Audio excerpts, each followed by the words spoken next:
சிறிது நேரம் அமைதியாக இருந்த சித்தார்த் பின், இங்க பாரு கார்த்திக், கல்யாணம் பண்ணிக்கும் போது யார பத்தியும் நான் யோசிக்கல. அதுவோ நான் முடிவு பண்ணிட்டா என்ன தடுக்க யார் இருக்கா என்று கேட்க, அதுவும் சரிதான், இவனை தடுக்க யாருனால முடியும் என்று நினைத்து கொண்ட கார்த்திக் பின் சித்தார்த்திடம், டேய், நம்ம ஃப்ரெண்ட்ஸ் அண்ட் ரிலேட்டிவ்ஸ் எல்லாருக்கும் ஒரு பார்ட்டி கொடு, எல்லாரும் உங்களை வந்து பார்த்த மாதிரி இருக்கும்ல என்றான். ஏனெனில் அனன்யாவை எப்படி இவன் நடத்துகிறான் என்பதை தெரிந்து கொள்ள நினைத்தான் கார்த்திக். ஏனெனில் சித்தார்த் இதுவரை யாரையும் அன்பாக நடத்தியதில்லை. ஆனால் சித்தார்த், அனன்யாவுக்கு இப்ப பார்ட்டி பண்ணலாம் டைம் இல்ல என்க, இப்பவே அனன்யாவை கண்ட்ரோல் பண்ண ஆரம்பிச்சிட்டான் என்று நினைத்து கொண்டான் கார்த்திக். அதே நேரம் அனன்யா சித்தார்த்தின் வீட்டை சுற்றி பார்த்து கொண்டிருந்தாள். என்னதான் பணக்கார ஒருத்தனை கல்யாணம் செய்திருந்தாலும் தன் சொந்த காலில் நிற்கவே நினைத்தாள் அனன்யா. குணசேகரன் கொடுமையில் இருந்து சீக்கிரமே தப்பிக்க நினைத்தவள் சிறிது நேரத்தில் கிளம்பி அலுவலகத்திற்கு சென்றாள். அங்கு வந்தவளுக்கு நடப்பது எல்லாம் வித்தியாசமாகவே தெரிந்தது. ரிசப்ஷனிஸ்டிடம் வந்தவள், என்ன நடக்குதுங்க என்று புரியாதவளாய் கேட்க, இந்த கம்பெனில கொஞ்ச நாளா நல்ல பெர்ஃபார்மன்ஸ் இல்ல, அதனால நிறைய பேரை வேலையை விட்டு தூக்கிட்டு இருக்காங்க மேம் என்றாள். அனன்யா அன்றுதான் வேலைக்கு வந்திருக்கிறாள். ஆனால் அன்றே அவள் வேலை முடிந்து விடும் போல் இருந்தது. குழப்பத்தில் ஹெச்ஆரிடம் சென்றவள், இங்க என்ன நடக்குதுன்னு நான் தெரிஞ்சுக்கலாமா சார்? ஏன்னா இங்க நிறைய பேர் வேலையை விட்டு தூக்கிட்டு இருக்கீங்க, ஆனா என்ன ஹையர் பண்ணிருக்கீங்க ஒன்னும் புரிய மாட்டேங்குது என்று கேட்க, அனன்யா, இந்த கம்பெனிய ரீஸ்ட்ரக்சர் பண்ணிட்டு இருக்காங்க, என்னால இப்போதைக்கு எதுவுமே சொல்ல முடியாது, 2 நாள் கழிச்சு வாங்க, உங்களுக்கு வேலை இருக்குதா இல்லையான்னு அப்ப சொல்ற என்று கூற அனன்யா அமைதியாக அந்த இடத்தை விட்டு கிளம்பினாள். வீட்டிற்கு வந்தவள் மறுபடியும் ஒரு வேலை தேட வேண்டுமே என்று, எல்லாவற்றையும் முதலில் இருந்து தொடங்க வேண்டுமே என்ற கவலையில் இருந்தாள். அம்மா கவலையாக இருப்பதை பார்த்த மித்ரன், ஏம்மா ஒரு மாதிரியா இருக்கீங்க, உங்களை யாராவது கஷ்டப்படுத்திட்டாங்களா என்று கேட்க, புன்னகைத்த அனன்யா அவனை அணைத்து கொண்டாள். பின், மித்து, அம்மாவுக்கு வேலை போயிடுச்சுடா, அதான் இப்ப என்ன பண்றதுன்னு தெரியல என்று சொல்ல, மித்ரனோ, இதுக்கு ஏமா ஃபீல் பண்றீங்க, அதான் நமக்கு அப்பா இருக்காருல, அவரு பாத்துக்குவாரு என்கிறான். இதுவரைக்கும் அம்மா தானே உன்னை பாத்துக்கிட்ட, இனியும் நானே உன்னை நல்லா பாத்துப்பேன். நம்ம யாரையுமே டிபெண்ட் பண்ணி இருக்க கூடாது, அது மத்தவங்களுக்கு தொந்தரவா இருக்கும். நம்ம எப்பவுமே அந்த மாதிரி ஒரு நிலைமைக்கு போயிடக்கூடாது என்று அனன்யா சொன்னாலும் மித்ரனுக்கு இது எதுவுமே புரியவில்லை. அப்போது அந்த பக்கமாக வந்த சித்தார்த் இவர்கள் பேசுவதை கேட்டு அருகில் வந்தவன், சோ உன் பையனுக்கு நல்ல விஷயம் எல்லாம் கிளாஸ் எடுக்கிற போல என்க, அவனை கண்ட மித்ரன் ஓடி வந்து சித்தார்த்தை அணைத்துக் கொண்டான். அவனும் தூக்கி அணைத்துக் கொண்டு, என்ன மித்து, சாப்பிடலாமா என்று கேட்க, ஆமா எனக்கும் பசிக்குது, செண்பகம் பாட்டி எனக்கு பிடிச்ச பூரி பண்றேன்னு சொல்லிருந்தாங்க, நீங்க வந்ததுக்கு அப்புறம் சாப்பிடலான்னு உங்களுக்காக காத்திருக்க என்கிறார். சித்தார்த்தின் மனம் இலகியது. மித்ரன் தன்மேல் இவ்வளவு பாசம் வைத்திருப்பதை எண்ணிக்கொண்டே சித்தார்த், ஓகே மித்துக்குட்டி, நம்ம இன்னைக்கு சேர்ந்து உட்கார்ந்து சாப்பிடலாம், ஓகேவா என்க, இதையெல்லாம் கண்ட அனன்யாவிற்கு ஆச்சரியமாக இருந்தது. அங்கே டைனிங் டேபிளில் வைக்கப்பட்டிருந்த உணவுகளை பார்த்த அனன்யா ஆச்சரியமடைந்தாள். ஏதோ ராஜா வீட்டு விருந்து போல தயார் செய்யப்பட்டிருந்தது. ருசித்து சாப்பிட ஆரம்பித்த மித்ரன், வாவ் செண்பகம் பாட்டி, நீங்க கிரேட், எல்லாமே எனக்கு பிடிச்சிருக்கு, இப்படி டேஸ்டா இருந்தா நான் டெய்லியும் நிறைய சாப்பிடுவேன் என்கிறான். செண்பக பாட்டியும், நீ நிறைய சாப்பிட்டாதான் எனக்கும் சந்தோஷம் என்க, சித்தார்த் செண்பகம்மாவையும் சாப்பிட உட்கார சொன்னார்.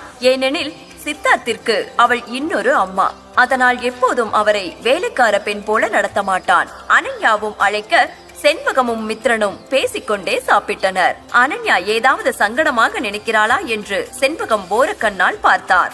ஆனால் அவள் அப்படி ஏதும் நினைக்கவில்லை என்பதை உணர்ந்த செண்பகம், பரவாயில்ல, இந்த பொண்ணு ரொம்ப நல்ல பொண்ணா இருக்காளே என்று நினைத்துக் கொண்டார்.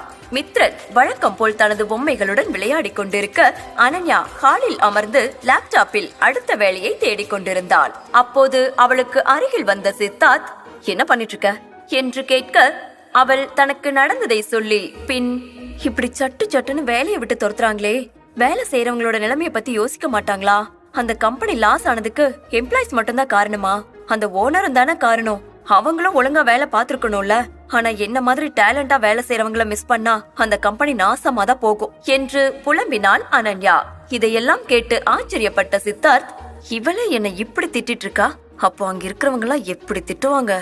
ஆக்சுவலா நான் ஒழுங்கா வேலை செய்யாதவங்கள தானே வேலையை விட்டு தூக்க சொன்னேன், அதுக்கு ஏன் இப்படி திட்டிட்டு இருக்கா என்று நினைத்தவனுக்கு கொஞ்சம் கடுப்பாக இருந்தாலும் அவளை எப்படி சமாதானம் செய்வது என்று அமைதியாக பார்த்து கொண்டிருந்தான். மேலும் அவள் கோபத்தில் கொஞ்சம் கியூட்டாகவும் இருந்ததால் சித்தார்த் எதுவும் பேச முடியவில்லை. பின் அவள் அருகில் அமர்ந்த சித்தார்த், இங்க பாரு அனன்யா, கம்பெனி லாஸ்ல போயிட்டு இருக்குன்னா தேவையில்லாத செலவை குறைக்க ஒழுங்கா வேலை செய்யாதவங்கள தூக்குவாங்க தானே என்று கேட்க, அது சரிதான், ஆனா ரொம்ப நாளா வேலை தேடிட்டு இருந்த எனக்கு இப்பதான் ஒரு வேலை கிடைச்சது, அதுல மண்ணாளி போட்டாங்களே, அதுதான் கடுப்பா இருக்கு என்றாள். தொடர்ந்தவள், உங்களுக்கு தெரியுமா, அந்த கம்பெனி ஓனர் மாடல்ஸ் கூட சேர்ந்துட்டு தப்பெல்லாம் பண்ணுவாரா.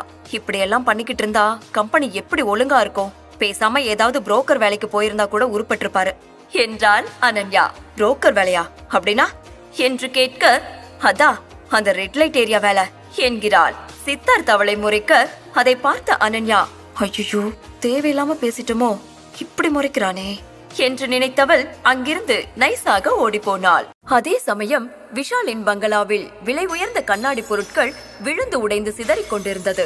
அவன் சித்தார்த்தின் மீதுள்ள கோபத்தில் அப்படி செய்து கொண்டிருந்தான். அப்போது அங்கே வந்த லக்ஷ்மணன் விஷாலின் செய்கையை பார்த்து அதிர்ச்சி அடைந்து, ஹே விஷால், ஏன் இப்படி பண்ற என்று கேட்க, எல்லாத்துக்கும் அந்த சித்தார்த்தாப்பா காரணம், அவன் மட்டும்தான் அபிமன்யு குடும்பத்துக்கு வாரிசா, நான்லாம் இல்லையா, ஏற்கனவே என்ன ஒரு சின்ன கம்பெனிக்கு தான் ஓனரா வச்சிருக்கான், பத்தாதுன்னு எனக்கே தெரியாம நிறைய பேரை வேலை விட்டு தூக்கிருக்கான், இப்படி பண்ணா எனக்கு என்னப்பா மரியாதையா இருக்கும் என்கிறான். அவருக்கு சித்தார்த் மீது கோபம் வந்தாலும் விஷாலின் மீது தவறு இருக்கிறது என்பதையும் அவரால் மறுக்க முடியவில்லை. இப்ப எதுக்கு நீ தேவையில்லாம கோபப்படுற, நான் ஏற்கனவே உன்கிட்ட சொல்லிருக்கேன், வேலை செய்யற மாதிரி நடிக்காதன்னு. இப்ப அவன் கண்டுபிடிச்சிட்டா, நீ மட்டும் ஒழுங்கா இருந்திருந்தா இந்த நிலைமை வந்திருக்குமா என்று கேட்க, தன் சொந்த அப்பாவே சித்தார்த்துக்கு சலாம் போட சொல்கிறாரே என்று தோன்றியது விஷாலுக்கு. அபிமன்யு குடும்பத்துக்கு அவன் மட்டும்தான் வாரிசுங்கிற மாதிரி எல்லாத்தையும் பண்ணிட்டு இருக்கான். நம்மள எல்லாரும் அவனை அண்டி பழைக்கிற அட்டை பூச்சின்னு சொல்றாங்க, அத பத்திலாம் ஏதாவது உங்களுக்கு தெரியுமா என்று விஷால் கேட்க, லக்ஷ்மணன் பயங்கரமான கோபத்தில், போது நிறுத்து விஷால், நீ மட்டும் கொஞ்சம் பொறுப்பா நடந்திருந்தா உன்னையும் உங்க தாத்தா மதிச்சிருப்பாரு, அதை விட்டுட்டு நீ சும்மாவே சுத்திட்டு இருந்த, அதான் இந்த நிலைமையில நிக்கிற என்று கத்த, எல்லாத்துக்கும் தாத்தா தான் காரணம், அவனுக்கு கொடுத்த மாதிரி எனக்கு சொத்தை பிரிச்சு கொடுத்திருந்தா நானும் இப்ப எங்கேயோ இருந்திருப்ப என்கிறான் விஷால். என்னதான் இவர்கள் பெரிதாக உழைக்கவில்லை என்றாலும் இன்னும் இவர்கள் அபிமன்யு வீட்டு வாரிசுதான். யோசித்த லக்ஷ்மணன், இனிமேலாவது வேலை செய்யற மாதிரி நடிக்காம உண்மையிலேயே வேலை செய் விஷால், அப்பதான் உன் தாத்தா கிட்ட நான் பேச முடியும், இல்லனா வாழ்க்கை முழுசோ சித்தார்த்தோட காலுக்கு கீழே தான் இருக்கணும் என்றார். இனிமேல் விளையாட்டுத்தனமாக இருக்க முடியாது என்று விஷாலுக்கு புரிந்தது. அடுத்த நாள் அனன்யா மித்ரனை எழுப்பச் செல்ல அந்நேரம் அவளுக்கு HR-இடமிருந்து கால் வந்தது. கண்டிப்பாக தனக்கு வேலை கிடைக்காது என்று நினைத்தேதான் அந்த காலை அட்டன் செய்தாள் அனன்யா. ஆனால் அதற்கு மாறாக அவளை வேலைக்கு சேர்ந்து கொள்ள சொல்லி ஆச்சரியப்படுத்த மகிழ்ச்சியானவள் மித்ரன் முகம் முழுவதும் முத்தம் கொடுக்க அதில் அவன் விழித்து எழ இருவரும் மகிழ்ச்சியை சிரித்து கொண்டாடினர். அந்த சத்தம் கீழே இருந்த சித்தார்த்திற்கும் கேட்டது. அப்போது அங்கே வந்த செண்பகம், பரவாயில்லையே, இந்த வீட்லயும் சிரிப்பு சத்தம் எல்லாம் கேக்குது, கல்யாணம் ஆனதால வந்த இந்த மாற்றம் உனக்கு பிடிச்சிருக்கா சித்தார்த் என்று கேட்டாள். என்றும் இல்லாத அளவிற்கு தன் மனம் நிம்மதியாக இருப்பதை சித்தார்த்தும் உணர்ந்தான். சத்தம் போட்டு பேசுவது அவனுக்கு பிடிக்காது என்றாலும் இதை அவன் தடுக்கவில்லை. சிறிது நேரத்தில் மித்ரனை தயார் செய்து டைனிங் டேபிளுக்கு கூட்டி வந்தாள் அனன்யா.